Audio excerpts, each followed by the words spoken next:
तीनहीन मानव रूप में मनुष्य मानकर इतिहास से जन्म ग्रहण करी आगमन करे। Praise the Lord, praise the Lord.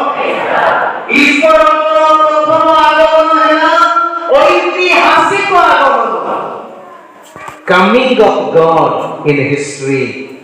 मनुष्य मानकर इतिहास रे से जन्म ग्रहण करे। ये है प्रभुंकर प्रथम आगमन। और द्वितीय आगमन है ना coming of God in history. प्रथम तो हिस्ट्री, द्वितीय मिस्ट्री। द्वितीय आगमन है ईश्वरंकर रहस्यमय आगमन। एटा की कोई भाव जे ईश्वरंकर रहस्यमय आगमन। ईश्वर मनुष्य मानकर जीवन रे रहस्यमय रूप से आम मानकर व्यक्तिगत जीवन को से आगमन करती। विभिन्न घटना माध्यम रे, विभिन्न परिस्थिति माध्यम रे ईश्वर रहस्यमय रूप से आमांकर जीवन को से आगमन करिथांती। गोटे उदाहरण परंतु जोहन 6:51 पद। जोहन 6:51 पद जल्दी टिके पाठ करी।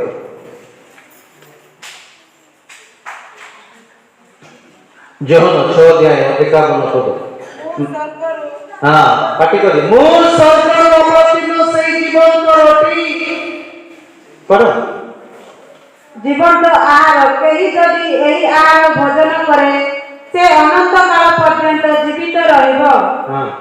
हाँ मु जे आहार देबी ता मोर मांस मु ता जगतर जीवन निमंते देबी। जेउ रोटी तुमମାନଙ୍କୁ प्रदान करिबी जगतरे बंचिबा पई सेही मांस बा सेही रक्त हो सेही रोटी होची मोर मांस। मोर प्रिय बापा मां भाई बहन, जो व्यक्ति हमें माने आत्मिक भाव में प्रस्तुत होई दिव्य प्रसाद ग्रहण करूछु, ए दिव्य प्रसाद द्वारा दिव्य प्रसाद की भली भाव में ईश्वरंकर मांस आमे धोला रोटी खाली देखुछु,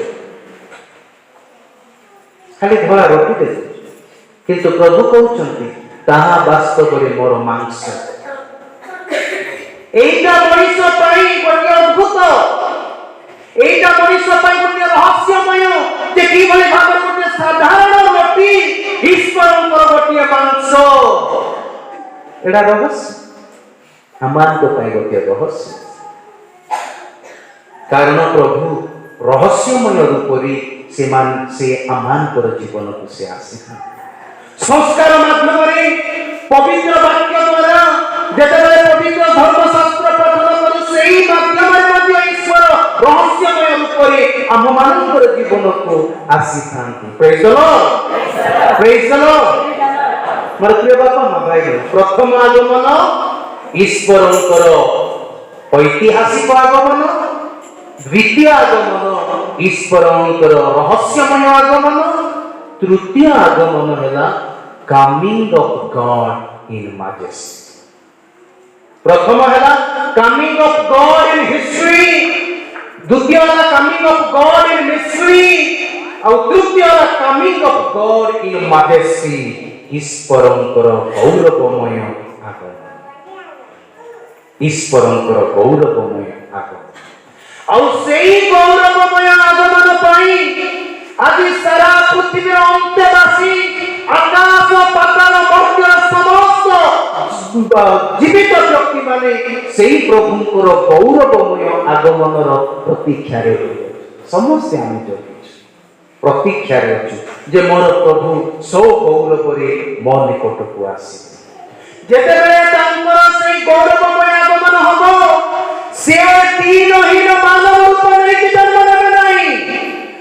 से जेतेबेले सो गौरव रे आसीबे बेथलेहम गुहाल कुंडे से जन्म नेबे नहीं। से जेतेबेले आसीबे गौरवमय आगमन जेतेबेले हबो आकाश मेघमाला स्वर्गर देवदूत महादूत गण संगे से पृथ्वी को आसीबे। ସେଇଟାକୁ ଗ୍ରୀକ ଭାଷାରେ କୁହାଯାଏ ତା ପାରୋସିଆ, ଈଶ୍ୱରଙ୍କର ଦ୍ୱିତୀୟ ଆଗମନ, ଗୌରବମୟ ଆଗମନ। ପଢନ୍ତୁ ମାତ୍ୟ 24:30 ଯେ ପ୍ରଭୁଙ୍କର ଗୌରବମୟ ଆଗମନ, ଆକାଶର ମେଘମାଳାରେ ଦେବଦୂତ ମାନଙ୍କ ସହିତ ସେ ସ୍ୱଗୌରବରେ ରାଜକୀୟ ସିଂହାସନରେ ମନୁଷ୍ୟମାନଙ୍କ ପାଖକୁ ସେ ଆସିବେ। ପଢନ୍ତୁ ମାତ୍ୟ 24:30।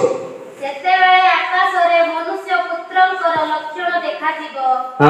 ପୁଣି ସେ ସମୟରେ ପୃଥିବୀର ସମସ୍ତ ଗୋଷ୍ଠୀ ବିଳାପ କରିବେ ଏବଂ ମନୁଷ୍ୟ ପୁତ୍ରଙ୍କୁ ମହା ପରାକ୍ରମ ଓ ମହିମା ସହ ଆକାଶରେ ମେଘମାଳାରେ ଆଗମନ କରିବା।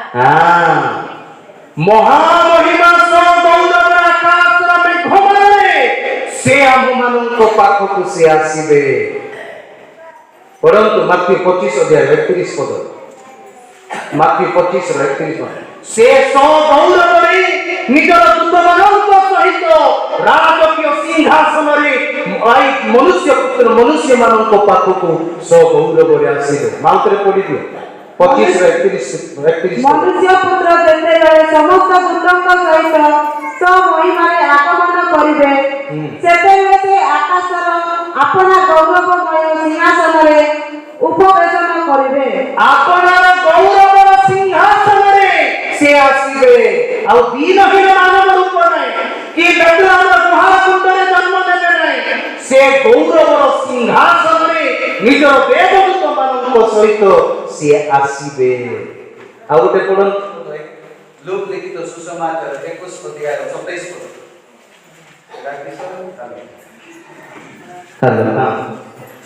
ଲୁକ 21:27। ସେତେବେଳେ ଲୋକେ ମନୁଷ୍ୟ ପୁତ୍ରଙ୍କୁ ମହାପରାକ୍ରମ ଓ ମହାମହିମା ସହ ମେଘରେ ଆଗମନ କରିବା ଦେଖିବେ।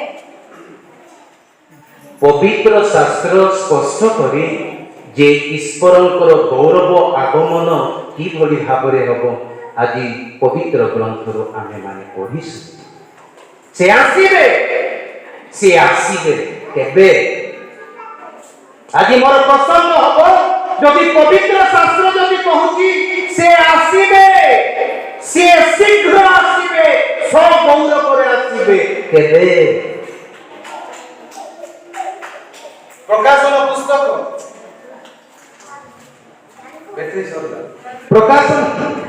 ପ୍ରକାଶନ ପୁସ୍ତକରେ ଆମେ ପଢୁ, ଯୋହନ ଦେଖୁଛନ୍ତି ଯେ ଯୀଶୁ ନିଜର ଶିଷ୍ୟମାନଙ୍କୁ ଦେଖୁଛନ୍ତି ଯେ ଦେଖ ସେ ଶୀଘ୍ର ଆସୁଛନ୍ତି। ପ୍ରକାଶନ 22:7 ଆମେ ପଢୁ ସେ ଶୀଘ୍ର ଆସୁଛନ୍ତି। ଆଉ ତାର 14 ପଦ ଯଦି ପଢିବେ, ସେ ଶୀଘ୍ର ଆସୁଛନ୍ତି ଆମ ସମସ୍ତଙ୍କୁ ପୁରସ୍କାର ଦେବା ନିମନ୍ତେ ପୁରସ୍କାର ସହିତ ସେ ଆସୁଛନ୍ତି କେବେ?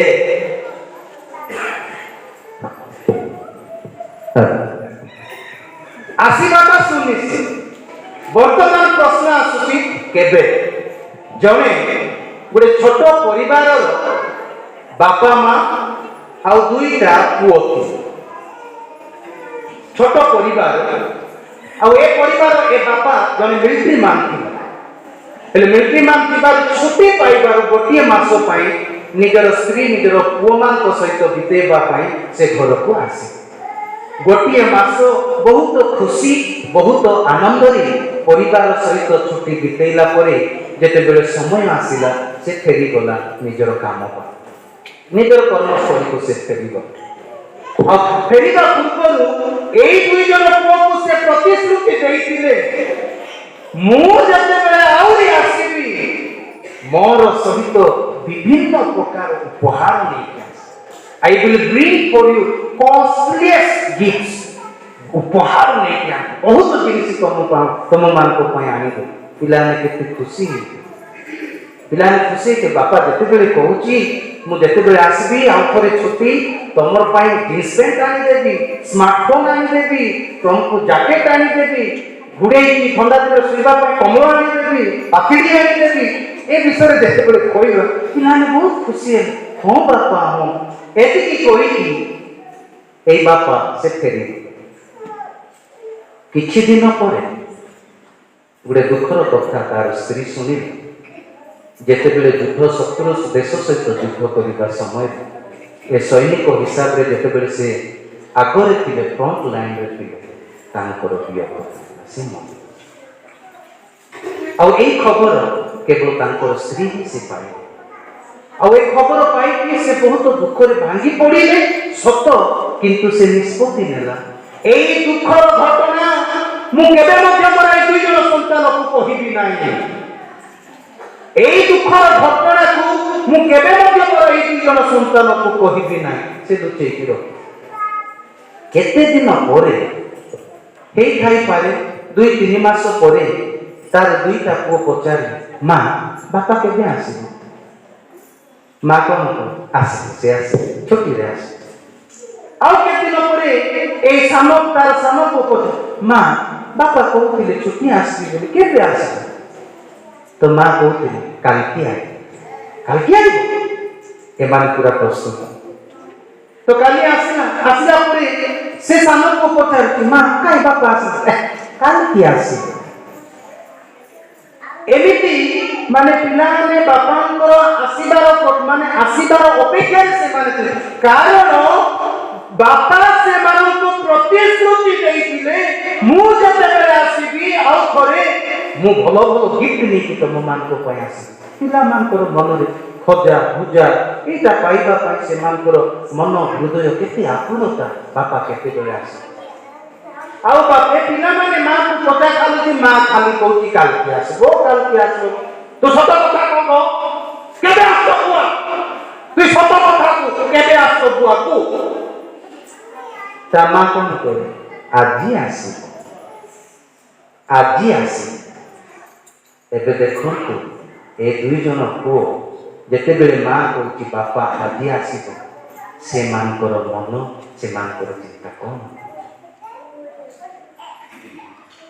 ये दीटा पिला स्कूल को गले ना मां पता दिखाई कि जाऊं बापा आज आसो हम स्कूल को दिगु ना आज रोए आज हम सकाल थारु जगी थंती बापा को अपेक्षा है जगी थंती संध्या है ना कौन होला कोन ए गाड़ी पांचरे हे से आसुची आज किंतु जिनके भी पहुंची संध्या है रात्र भोजन मध्य जोटा कि से माने 8टा बेले खाउथिले 8टा रे न खाई बापा को जोगी जोगी 9टा भी नहीं माँ भोक हो बापा एवं आसी ना आम खाई से माने खाइला पर आउ टिके समय जगिले माँ कहीं गो आसुना आसो आज से जिंती हेले आसे छोट छोट पिला निद लगिला जिते बेले बड़ पुओ कहूँ माँ आम शुचु बापा जिते बेले आसबे उठे बापा जिते आसबे आमान को उठेइबो मोर प्रिय बापा भाई आगमन काल होची से समय आज निद उठिबार अर्थ है पापमय जीवन यात्रा आमे माने उठिकी गोटे पवित्र जीवन यापन करिबा आरंभ करिबा कारण प्रभु आसुछंती प्रभु आसीबे बेले बेले सांसारिक जीवन यात्रा रे आमे माने पतित हो गए सोई पड़ी आज माता मंडली को आज प्रचारक मानकू आज जातक मानकू आज कर्मकर्ता मानकू कहिबा आमे माने सूर्य को टिके उठेई दियो आज आमानकू उठेई दियो वेक अस अप आमानकू टिके उठेई मोर प्रिय बापा भाई मु कहली आज मोर प्रसंग है प्रभु कहीं आसबारे विलंब कर देखो तो पवित्र शास्त्र में पढ़ी झील टे पढ़ प्रकाशन पुस्तक 22 अध्याय 7 पद पढ़ मु शीघ्र आसुची हाँ देख आमे शीघ्र आसुछु हाँ जे एही पुस्तक भाग माने सब पालन करे से धन्य मु शीघ्र आसुची देखंतु एई वाक्य काली की परदिन हमको लेखि नाहंती एईटा 2000 वर्ष पूर्वे ए प्रकाशन पुस्तक लिपिबद्ध होईची केते वर्ष हेलानी ध्यान से सुनंतु ताइले बुझिबे এই যে প্রকাশন পুস্তক যোহন লেখিলে 2000 বর্ষ পূর্বে সে লেখিছন্তি যে সে শীঘ্র আসুছন্তি। কাই প্রভু কইদেলে শীঘ্র আসুছন্তি, এবে যাই তার দেখান, এবে যাই তার দেখান। ଆଉ ଗୋଟିଏ ବାକ୍ୟ, ଦିଟା ବାକ୍ୟ ଭଲରେ ଶୁଣିବା। ପ୍ରଭୁଙ୍କର ଆଗମନର ବିଳମ୍ବ କାହିଁକି ଆମେ ତାର ମାନେ ତାର ଜିନିଷକୁ ଆମେ ମାନେ ପାଇପାରିବା। ସମ୍ମାନ ସମୟରେ ଆକା ପଡେ। ମୁଁ ଟିକେ ଜଗିବି, କାରଣ ଯେ ଦେଖନ୍ତୁ ଏଇଭଳି ଧର୍ମଶାସ୍ତ୍ର 2000 ବର୍ଷ ପୂର୍ବେ ଲେଖା ହେଇଛି।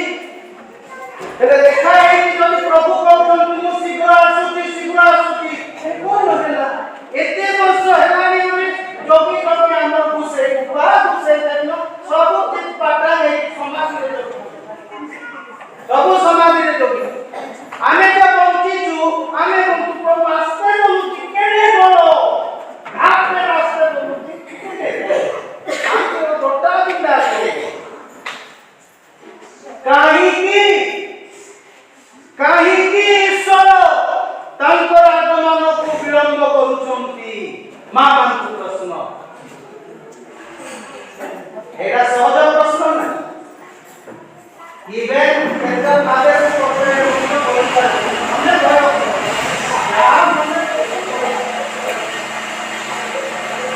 ଯଦି ପ୍ରଭୁ କହୁଛନ୍ତି ମୁଁ ଶୀଘ୍ର ଆସୁଛି, କାହିଁକି ତାଙ୍କର ଆଗମନ ବିଳମ୍ବ ହଉଛି? ଡେରି କରୁଛନ୍ତି। Hello. Praise the Lord. Praise the Lord. Praise the Lord.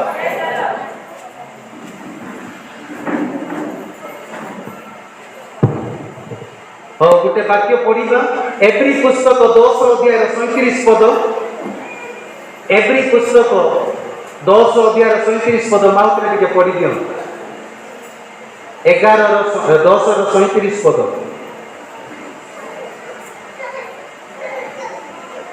एमा तो पाको क्लास टिके रो, धन्यवाद। पढ़ो एब्री पुस्तक हिब्रू एब्री पुस्तक 10 अध्याय 37 पद माउथरे टिके पढ़ि दियो। मा हाँ टिके माउथरे टिके पढ़ो कारण अल्प समय मात्र ଯାହାଙ୍କ ଆଗମନ କରିବାର ଅଛି ସେ ଆଗମନ କରିବେ ଓ ବିଳମ୍ବ କରିବେ ନାହିଁ। এটা ধ্যান ଦେଇକି ମନେ ରଖ। ଯାହାଙ୍କର ଗୌରବମୟ ଆଗମନ ଅଛି ସେ ଆସିବାର ବିଳମ୍ବ ହବ ନାହିଁ। କିନ୍ତୁ ବର୍ତ୍ତମାନ ପ୍ରଶ୍ନ ଆସୁଛି, ଏ ହିବ୍ରୁ ପୁସ୍ତକ ମଧ୍ୟ 2000 ବର୍ଷ ପୂର୍ବେ ଲେଖା ହେଇଛି। এই পুস্তকରେ ଆମେ କହୁଛୁ ତାଙ୍କର ଆଗମନ ବିଳମ୍ବ ହବ ନାହିଁ। ହେଲେ କଣ କରିବା? 2000 ବର୍ଷ ଗଲାଣି ଦାଦା, 24 ବର୍ଷ ଆଇଲେ 2024 କି ହବ। କାହିଁକି ବିଳମ୍ବ? କାହିଁକି ବିଳମ୍ବ? ଧ୍ୟାନ ଦେଇକି ଏହି ପବିତ୍ର ବାକ୍ୟକୁ ଶୁଣନ୍ତୁ, ଭଲରେ ଶୁଣନ୍ତୁ ଆପଣମାନେ।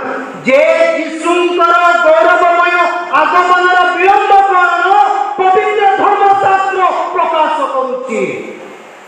କାହିଁକି ସେ ବିଳମ୍ବ କରୁଛନ୍ତି, ଡେରି କରୁଛନ୍ତି?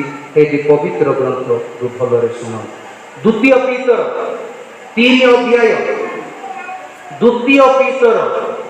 ଅଧ୍ୟାୟ 9 ପଦ। ମୁଁ ବହୁତ ଖୁସି ମା ମାନେ ପବିତ୍ର ବାଇବେଲ ଧରି ଆସୁଛନ୍ତି। ବାପା ମାନେ ମୁଁ ଆଉ କିଛି କହିବି ନାହିଁ, ମୁଁ ବି ଗୋଟେ ବାପା। ତାଙ୍କକୁ କହିଲେ ମତେ ବି ଲାଭ ନାହିଁ। ହଁ, ଦ୍ୱିତୀୟ ପିତର 3 ଅଧ୍ୟାୟର 9 ପଦ ଭଲରେ ଶୁଣନ୍ତୁ। ହଁ, 2ରେ ପଢ। ବିଳମ୍ବ ବୋଲି ଯେପରି କେତେକ ଭାବନ୍ତି, ବିଳମ୍ବ ଯେ ବୋଲିକି କେତେ ଲୋକ ଯେ ଭାବୁଛ, ପ୍ରଭୁ ଆପଣ ପ୍ରତିଜ୍ଞା ବିଷୟରେ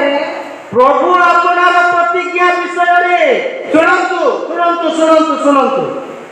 ଆମେ ମାନେ କେତେ ଜଣ ଯେ ଭାବୁଛୁ ଯେ ପ୍ରଭୁ ପ୍ରତିଜ୍ଞା କରିଛନ୍ତି से प्रतिज्ञा विलंब होती डेरी होती बोली केते जण आमे भाबुछु सुनंतु प्रभु केबे मध्य निजर प्रतिज्ञा रे विलंब करिबे ना प्रभु केबे मध्य निजर प्रतिज्ञा प्रतिश्रुति को विलंब करिबे ना पढ़ से परि विलंब करंती नाही निजर प्रतिज्ञा मनुष्य मानकु जहा रखिछंती से केबे मध्य विलंब करिबे नाही किंतु जे परि कई विनष्ट न होंती जे एका भलरे जे परि जे कौनसी व्यक्ति विनष्ट न हुअंती बरं समस्ते मन परिवर्तन करंती एहा इच्छा करी से तुमମାନଙ୍କ प्रति दीर्घ स्नेह अटंती भलरे सुन प्रभु कहीं की विलंब करुछंती कारण प्रभु प्रतिश्रुति देइछंती मु आसुछि सो गौरवरे आकाशर मेघमाल देवदूत मानक सहित मु आसुछि प्रभु प्रतिश्रुति देइछंती तांकर प्रतिश्रुति केबे मध्य विलंब हेबो नाही प्रभु विलंब बा डेरी करुछंती तार दुईटी कारण प्रथम कारण है जे के ईश्वर चाहती कौनसी मनुष्य विनष्ट न हो बोली प्रभु इच्छा करती द्वितीय लोक समस्ते मन परिवर्तन करी प्रभुंकर आगमन समय प्रस्तुत थांतु बोली से देवी कर सहिष्णु से आतुरतार सहित सहिष्णु मनुष्य मानव प्रति तांकर गंभीर सहिष्णुता प्रकाश करी मनुष्य माने आदि मध्य परिवर्तन नाही मंडली रे जदि देखिबा आमे मंडली रे चर्च भीतर आसु प्रार्थना करूछु उपवास करूछु त्याग करूछु दान दउछु ठीक अछि जीवन रे परिवर्तन